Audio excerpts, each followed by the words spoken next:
Hi, welcome to FS Brew. FS Brew is the region's first podcast focusing on all things insurance and insurtech here in the UAE and the wider Middle East.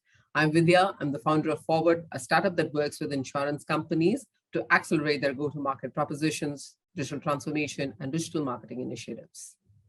And I'm Rajit Philip. I'm an angel investor and I advise and work with startups. These days, I'm working to set up the Middle East business of a cyber insurtech company called Box Insurance.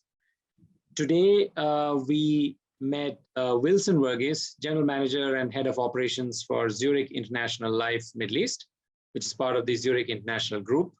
He has a broad range of functions that he's responsible for. So he's responsible for customer service, claims, underwriting, client services, and business transformation for the region. Awesome. So Rajit, I quite enjoyed his conversation today, specifically from at the back of the report that they got out, which is the customer benefits report. This report talks about the top ailments and health issues that people here in the Middle East face. So this is more both from a male and female perspective. It gives a whole breakdown of the stats. I found the report quite interesting, and it was quite interesting to hear from him how him and his team went about this report and why they did this report, which is really to build the whole, the claims aspect and bring out the claims aspect and bring the awareness around the need for life and critical insurance. So I think that was quite interesting. Yeah, and our listeners can take a look at our LinkedIn page where we have reposted that report out. So it's worth referring to it. And I really like the point that he brought out about how sharing information about claims is really helping not only build trust in Zurich, but also in the whole insurance industry here as well. Sometimes, we have this feeling that these insurers are never going to pay the claims, but, Zurich is doing their best to dispel that myth in the region. Absolutely. And every little counts in building that whole transparency and trust around that, around our industry. And I believe this whole, the customer benefits report campaign that they have launched has already garnered a lot of engagement across the Middle East. So kudos to those guys. Yeah, I mean, he spoke of very high numbers. So that's really pretty interesting. So maybe transparency helps drive engagement too. Awesome, which is great. Great. So listen in. So today we have with us Wilson Burgess. He's a general manager and head of operations, Zurich International Life Middle East, part of the Zurich Insurance Group. Wilson, it is great to have you on the podcast. Welcome to the show. Thank you, Vidya, and thank you, Ranjit. It's a pleasure to be here with you. It's great to have you here. Great. Wilson, this is a question that we ask all our guests. How did you get into insurance? And can you tell us a bit more about your role at Zurich? Sure. My story joining insurance is probably a similar one to most people who join insurance. We stumble into it by accident. All right. So I didn't have that plan getting out of college. I did an MBA in marketing, and I had planned to be a hotshot in advertising. But then we had the .com bust just about then. And you needed to look for something meaningful and something that paid the bills. And so I actually got into financial services. So I got into banking. I was in banking for about 4 years in India and here in the UAE. And then just through that association, because it's an allied industry and Zurich was a great a brand name and a great opportunity came up, I said yes to the decision. And 16 years later, I'm still in the industry. And loving it. But yeah, just to go back, you join by accident usually. Yeah, absolutely. Totally. I think every guest except one have said the same, that they've all joined in by accident. Which is great to know. Wilson, we saw something really interesting come up from Zurich Middle East recently. You guys released a report called the Customer Benefits Report. Can you talk us through the aim of such a report and its relevance in this region? Yeah, for sure. It's something that we are very passionate about. Insurance doesn't generally tend to be a very exciting subject. It sometimes can be a bit dry, but to be honest, there is so much purpose behind what we do. And this report that we put out annually every year gives us a lot of joy, mainly because we feel that its purpose is multifold. For one, it's about spreading awareness and education, not just about insurance and protection needs, but also about people taking active interest in their health and lifestyle and what we can do to make our lives better. Because ultimately, that's what we all have in common. So it's about that education and awareness around that piece. And I think the other element that's very important for us is also about developing trust and transparency, not just for us as a brand, but for us as an industry. I think trust is a very critical commodity in the in what we do in every business, but particularly more so in insurance, when effectively the premise is give us some money regularly, and when you're really in need, we'll be there for you. That calls for a high degree of trust, that kind of business. So our report is in many ways about trust, transparency, education and awareness, and also along the way, if we can debunk some myths that might cause people to perhaps not take the right actions, then we can help along the way. So we have the industry and society today calls for it, and it's something that we've been doing successfully for the last 7 years in terms of this report. Right. Stepping back a little bit, when I was reading your bio, it clearly came out that delivering a great customer experience, and at the same time, you mentioned this trust and transparency piece. Underpinning that is awareness, right? In this region, usually about life and critical insurance. A, there is an awareness issue. B, yes. We all feel that we are, indestructible, which is not true. I think the pandemic it won't happen to us. So what are sort of the challenges you're facing as a company with respect to awareness, and how are you overcoming this? And I think this report is obviously a great kind of start to do that, right? Yeah, absolutely. So Ranjit, you've hit upon the couple of the more important points already about it. One is awareness is low around what insurance is, how it can be leveraged and how it can be used. And it's also not a hedonistic purchase, right? It's not something you wake up in the morning and says, I got to get myself a life insurance cover or something like that. It's in some areas, it's actually even maybe a begrudging purchase, right? And so it doesn't, so there's a very natural kind of inertia that has to be overcome to get there. Also to talk about this product, or even to think about why you might need it, not exactly pleasant memories. Or pleasant thoughts, right? It's about something bad happening that you have to, look after or protect from, and things like that. So we generally have that part of things to contend and to overcome. I would say as well, we can be as an industry guilty of perhaps the product also not being very well understood. It is at the end of the day, it's a complex financial product that's put together to serve a specific need. And it's always required some explaining. Perhaps as an industry, we have been a bit more technical or in terms of explaining that, and I see clearly over the last 10-15 years that pattern changing across. But that has also made it difficult. A product that's easy to understand and easy to understand the value for is one that gains traction. So these are, I think, some of the challenges we face. Probably, and lastly, I would say it's very important to acknowledge that bad experiences in this area do damage the credibility of the overall industry, right? And it plays such an important function. But if we get it wrong, if we don't do it well, if people feel like at the moment of need, if we're not there for them, that can put people off quite significantly. And then that doesn't matter. If it was insurance, it's insurance. Then it doesn't matter if it's home or motor or life. You generally tend to have to deal with this negative perception that gets built up. So there are a few challenges for us to deal with. But for me, I'd also say there are the great opportunities as well. Mm-hmm. Yeah, right. No, absolutely. Thank you for that. Yeah. Another interesting aspect of your role is to lead the digital transformation for Zurich Middle East. Now, digital transformation has gained so much of meaning. It's multifaceted. It's got layers of it. Tell us what are the top 3 areas that you're Zurich is working on. What's the focus?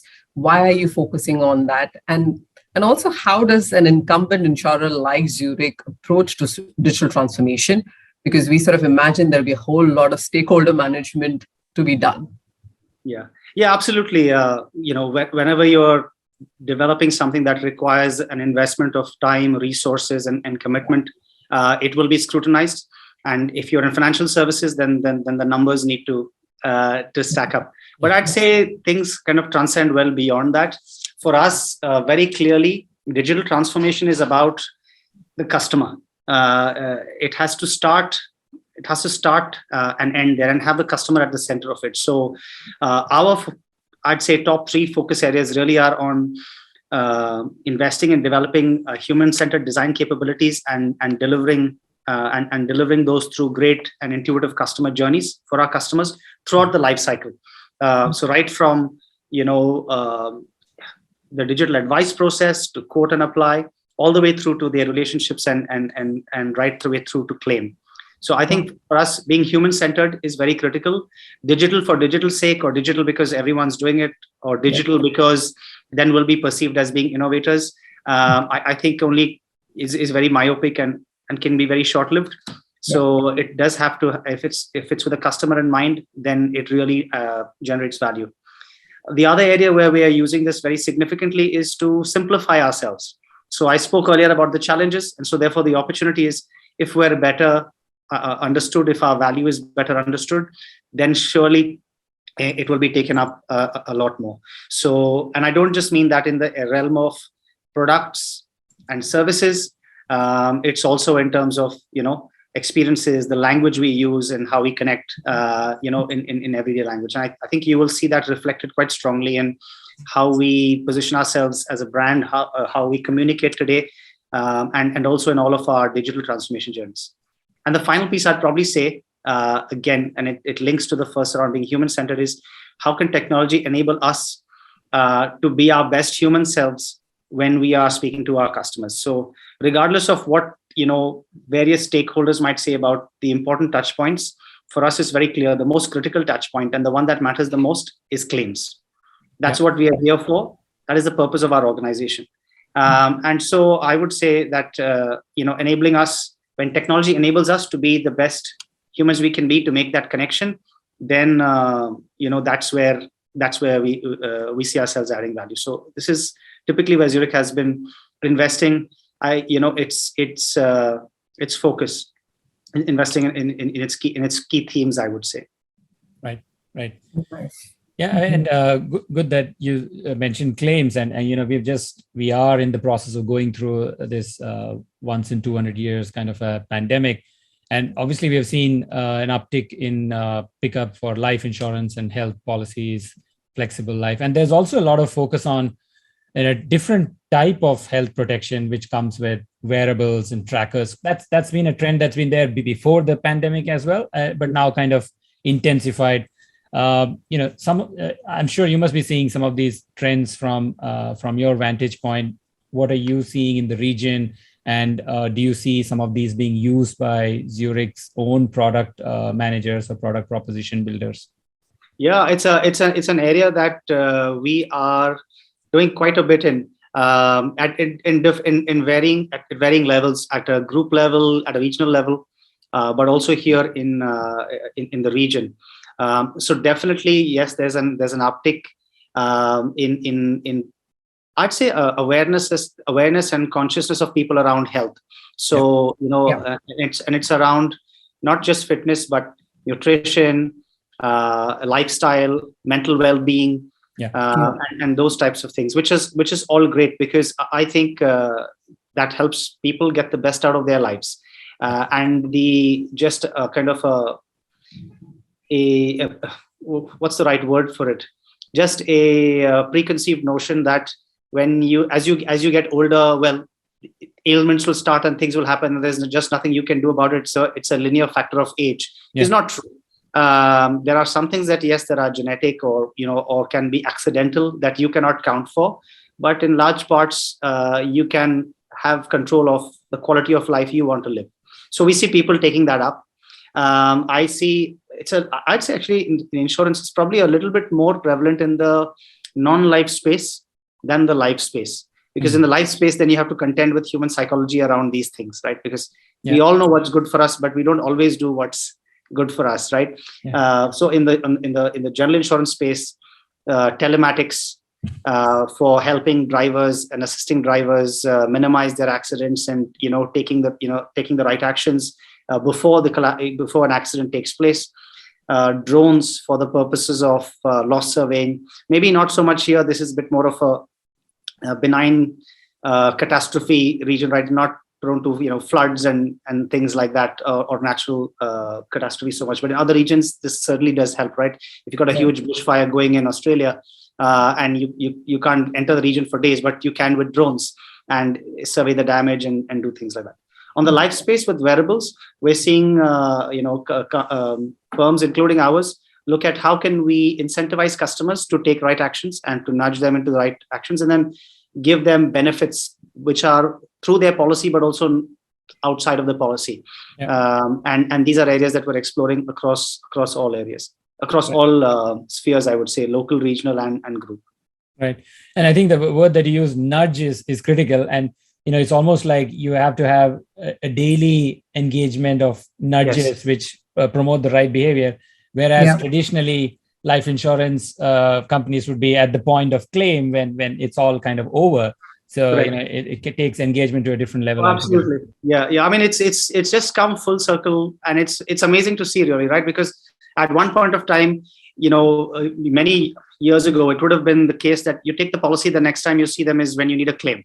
And then the next piece is actually how can we be throughout the journey around the customer's life cycle. But now increasingly it's about we also have so much of data that can be beneficial back to customers if we can share that back with them, and these are ways we do that. And in fact, just whilst it's not tech oriented, our annual benefits claims paid report is exactly that. It's giving the data back to customers about what the health risks are, and how it's affecting different demographics, and what quantums are being paid out, and therefore to kind of make that risk real. That helps on awareness level, but for individuals to take better action, there's so much that can be done there as well. So I think us engaging a lot more is just the sign of our times, and our industry is no different from every other area, right? Yeah, no, definitely. Wilson, now stepping back a bit into just the whole ecosystem that you are in, insurance, I think, is going through a very exciting period. We're seeing a lot of insurtechs that have come about in and around the region. Now, how has Zurich and your outlook on partnerships with insurtechs evolved over time? And are there any active projects that you are working on, which you are okay to share with our audience? Sure, yeah. In good part, I can. So we are very excited about this space, and actually have been not just watching from the sidelines, but actively engaging with insurtechs and fintechs, and developing our own capabilities as well across the levels. We see that as a huge opportunity because it's great that people are looking at perhaps specific areas that might be pain points, or where greater customer value can be added, and attacking that quite deeply, and then developing a very a paradigm shift in terms of the experience. And so us partnering with such fintechs to make sure that those get embedded within our ecosystem to create a seamless experience is one way of us engaging with them. The other is also we co-create and develop the areas with them, because we do have 150 years worth of organizational IP and experience across these areas to share around how you shape a proposition, or what's likely to impact customers more or less, and then use technology to bring that to life, to develop a better product. So we run, for example, at a group level, a Zurich Innovation Championship that has participants from different continents, where they pitch ideas, and then they look to collaborate with Zurich, and we look to scale that. So one example, I guess, that we potentially are looking at right now is a fintech that's in the space of sustainability, and people taking right actions in their daily lives to improve, to improve factors for our planet's health and growth. So it's a gamified way of doing it. Sustainability is a huge theme for us at Zurich. And so we're very, in this region particularly, we are partnering with fintech and initially rolling that out with our employees to see how can we first, experiment with our employees to see, can we do this to help them take better actions for our planet and for our future? And then of course it works for customers and the larger community as well. So that's in one space. There's other areas of cyber insurance where we're having conversations because that's a key, emergent risk. I wouldn't even say emerging risk. It's already emerged. It's a top risk. And so helping individuals navigate that who tend to be more vulnerable than perhaps organizations and corporates who have much larger wherewithal to take care of these things.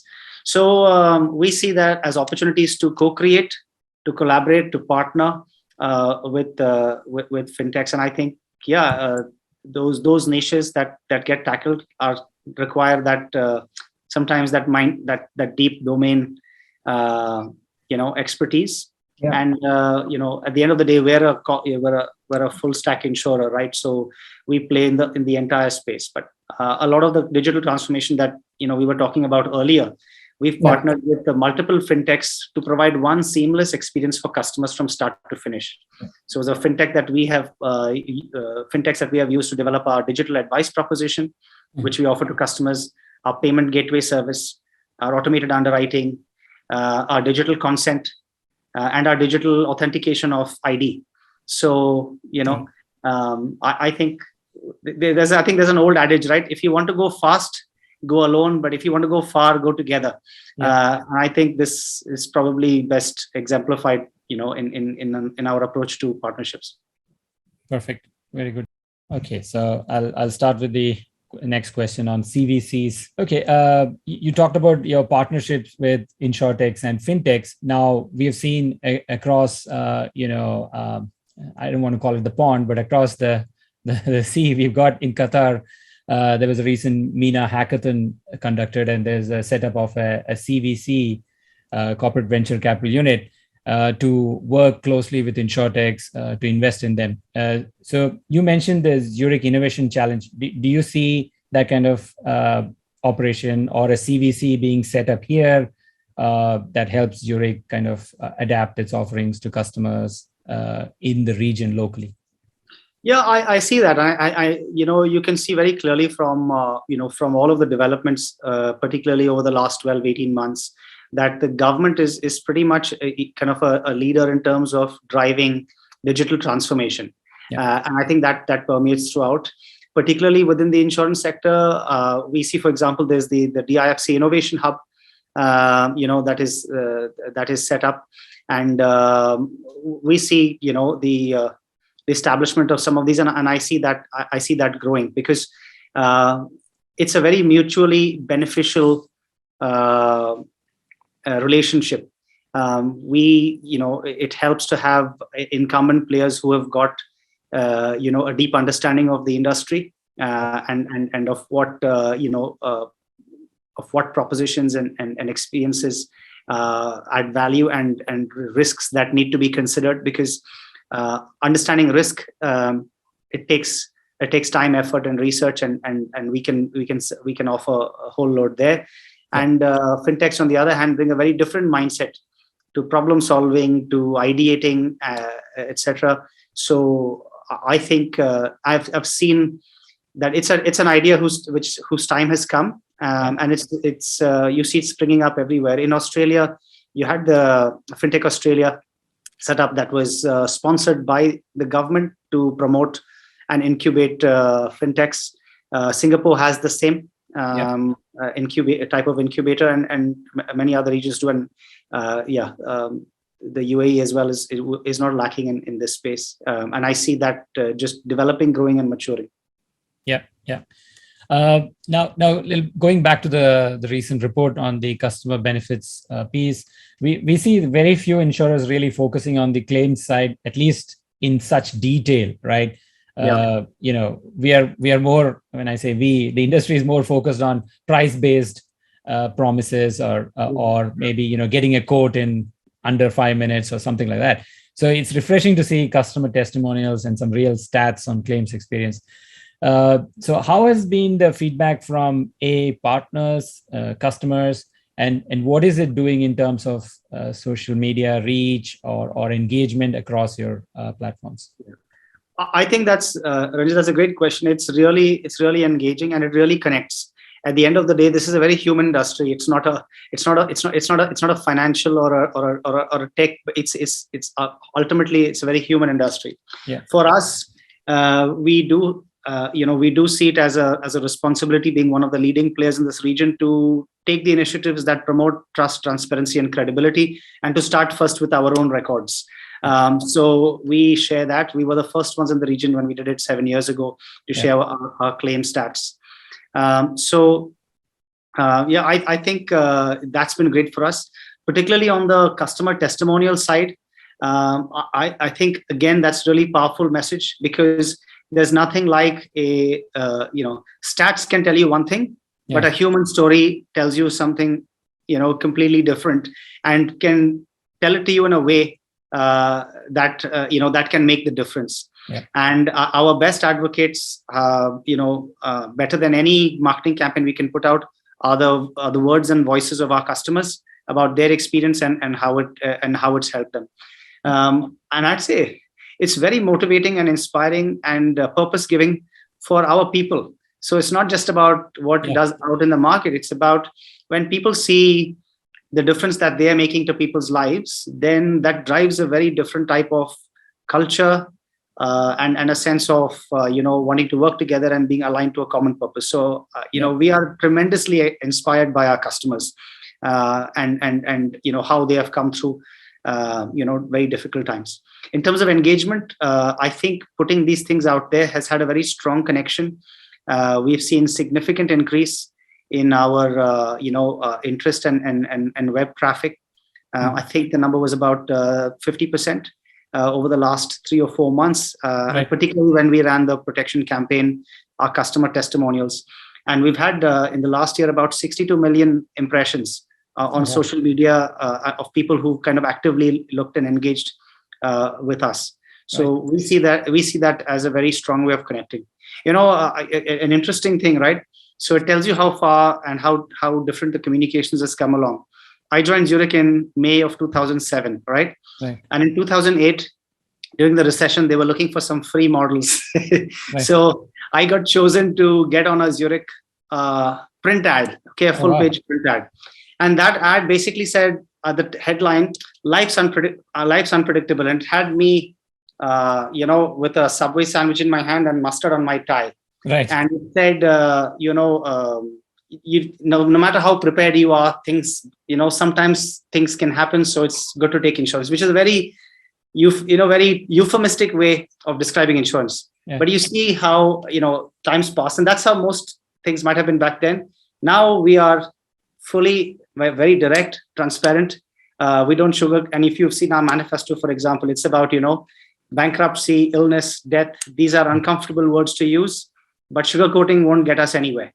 And I think that ability to be transparent and share with raw authenticity, it is whether it's through customer testimonials or through our language or through what we are standing for without sugarcoating it, makes a huge difference. So and we're seeing that clearly in our engagement stats. No, I think you're right. I think sugarcoating has been the way we've approached for maybe the past few years. Now things are changing, and I think this is a good sign of times to come. It's been brilliant having you here. Before we kind of wind this to a close, is there a message that you would like to send to anyone from the insurance industry in the UAE or outside? Could be a personal or business one. Okay. So message to the rest of the industry. Yes. Okay. So I'd say, we are very privileged to be doing what we're doing, to have the opportunity to make an impact on people's lives and livelihoods. So there's so much promise, but there's also so much to get done. Yeah. And so, I mean, I think the hashtag of our times is we are in this together, right? So I think this is no different. Yeah. And we have so many more promises to keep. It reminds me of that Robert Frost poem, right? Yes. The woods are lovely, dark and deep, but we have promises to keep and miles to go before we sleep. Perfect. Very good. I think I found the title for the podcast episode. That's very good, Wilson. So thank you very much for being here at FS Brew. We really enjoyed this conversation. Thank you. Likewise, Ranjit. Thank you for having me. Thank you. Bye.